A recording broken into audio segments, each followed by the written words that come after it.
I'm pleased to welcome Secretary Kennedy, co-chair of the Great American Recovery Initiative, to our discussion on how technology can unlock better outcomes and access to care for Americans struggling with mental health or the disease of addiction.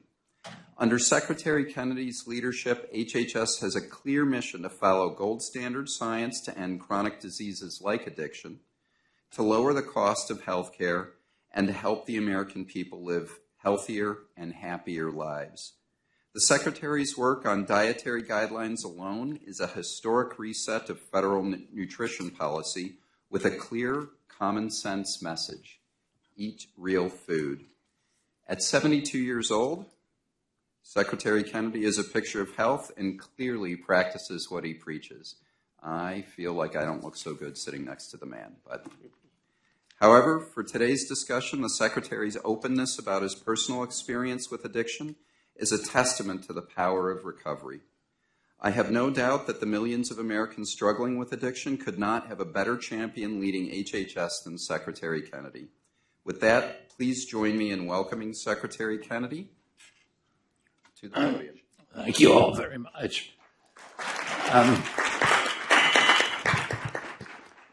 And thank you for being here. I want to thank the Office of National Coordinator for Health IT, Tom Keene, for convening this meeting. I also want to, I'm grateful to my co-chair, Catherine Burgum, who's been amazing, and to Patrick Kennedy, my cousin I know was here earlier, and who spent his life thinking about addiction and how to address it. And he's been an invaluable source of wisdom to all of us here since I came into office. And to all of you, providers, developers, advocates, and public servants who are doing this work on the ground. We're here to focus on behavioral health, mental illness, and substance use, where failure has immediate and sometimes fatal consequences. Nearly 50 million Americans struggle with addiction. Across the country, families are dealing with depression, anxiety, substance use disorders that often disrupt their lives and too often end them. We now are in a malaise, a spiritual malaise, where the highest cause of death to our teenagers is suicide. And too often our system is not helping. It's making those battles harder. Care is fragmented, data is siloed, providers lack critical information, patients fall through gaps that should not exist, and we're not going to accept that anymore. We're acting to fix it by improving coordination, enforcing accountability, and aligning the system around the patient. That starts with making health data work the way it should, secure, lawful, and available in real time to the patients and to the providers who he wants to provide it to. When a patient walks into a clinic, the provider should focus on care, not on chasing records across a disconnected system. I go to recovery meetings every day, and I hear stories often of addicts who've been to 20, 30, 40, 50 different rehabs. And at each one, and that's just a feature of this disease, is the people tend to relapse and they tend to move around. And when that happens, the new treatment facility is starting afresh in many cases, and doesn't have the benefit of the medical records across time for that individual. And as a result of that, they're not able to align treatment with things that other people have learned about the individual. And earlier this year, I signed a new regulation, 40 CFR Part 2, which will include law enforcement records in that health data. And those are private, they remain private, but when the addict, the recovering addict, the treated addict choose to share them, they're important things for the treatment personnel to understand and provide him the highest level of treatment. And that kind of coordination is critical to treatment. It's critical for all of us. Today, too many clinicians are forced to make decisions without a complete picture. This is inefficient and it's dangerous. The technology to solve that issue already exists. What's been missing is execution, and that's what we are driving now. Providers should have seamless access to all the information they need. Patients should control their own data, who sees it, how it's used, and when. And that's informed consent. And without that, there's no trust. And without the trust, the system doesn't work. And as all of you know, the first step toward recovery is honesty, rigorous honesty. And in order to measure whether the patient, whether the addict is being honest, it's very helpful to have somebody see his entire track record. We're also pushing innovation directly into behavioral health, where it has lagged for too long.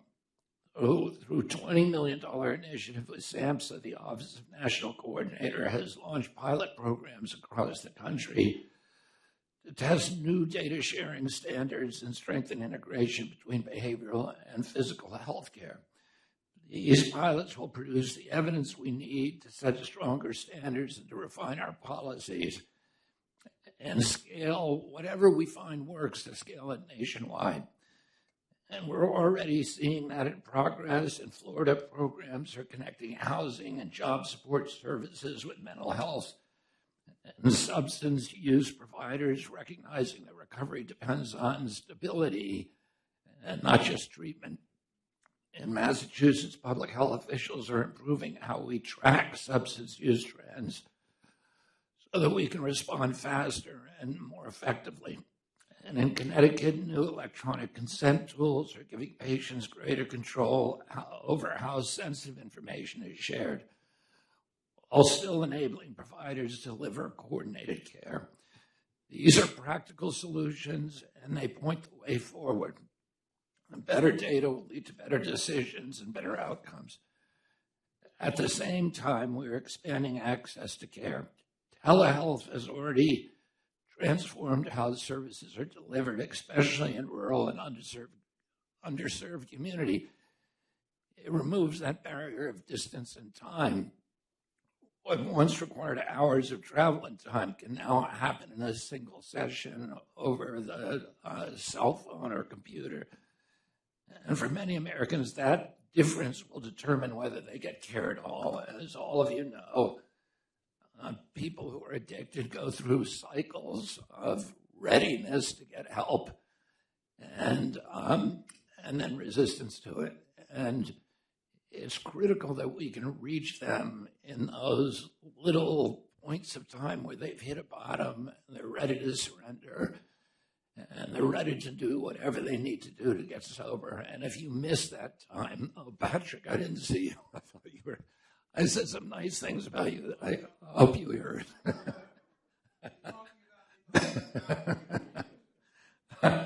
We're also advancing the careful use of artificial intelligence. AI can reduce administrative burden, eliminate redundancy, and support clinical decision-making so providers can spend less time on paperwork and more time on patients. And this agency has done more, I think, than anybody, maybe with the exception of the CIA or Pentagon, to drive AI into all of our functions at this agency, into diagnostics, to patients' care, to record keeping, to fraud detection, all of those different things. And we've recruited an extraordinary group of, I would say, I wouldn't call them nerds, but I'd say people from Silicon Valley who are very, very smart about AI and are really transforming this agency in the way that we deliver healthcare. And all of those things that we're doing in physical health are also applicable to mental health and addiction. AI can reduce administrative burdens, eliminate redundancy, and support clinical decision-making so that providers spend less time on paperwork work and more time with their patients. Used correctly, these tools will not replace physicians, but they are going to support them, and they're going to enable them to be more effective. This afternoon's discussion is about building those bridges forward. The people who can build it are in this room right now. You're not working in theory. You're building systems that connect, and platforms that function, and tools that are going to give us results for the future. And our role here at HHS is clear, which is to set the standards, enforce the law, remove barriers, and support innovation, and support all of you who are trying to improve the quality of care for addicts and for people who suffer from mental illness.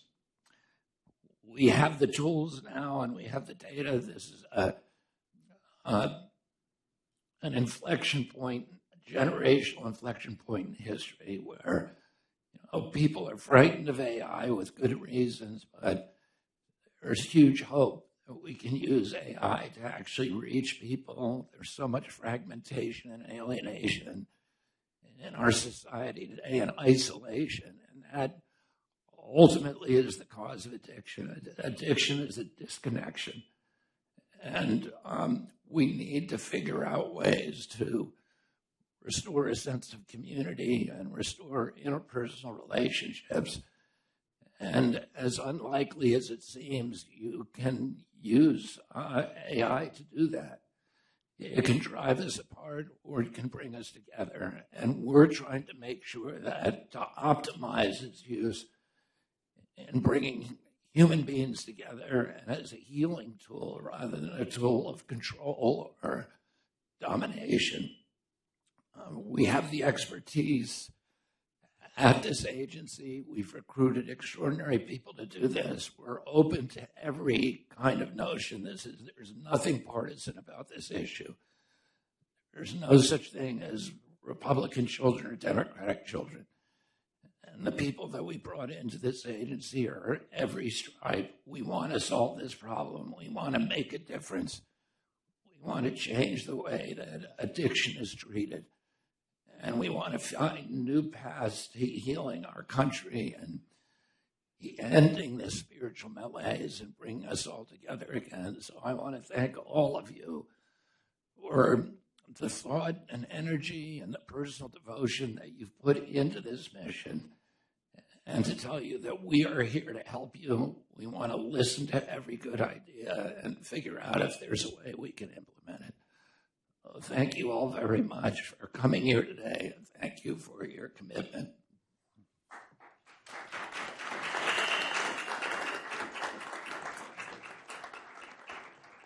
Secretary Kennedy, I want to thank you for your remarks. And I think that the Americans who suffer from substance use disorder and mental illness could have no better an advocate in the Office of the Secretary than yourself. And thank you for everything you're doing. Thank you. Thank all of you for being here. Thank you. Produced by the U.S. Department of Health and Human Services.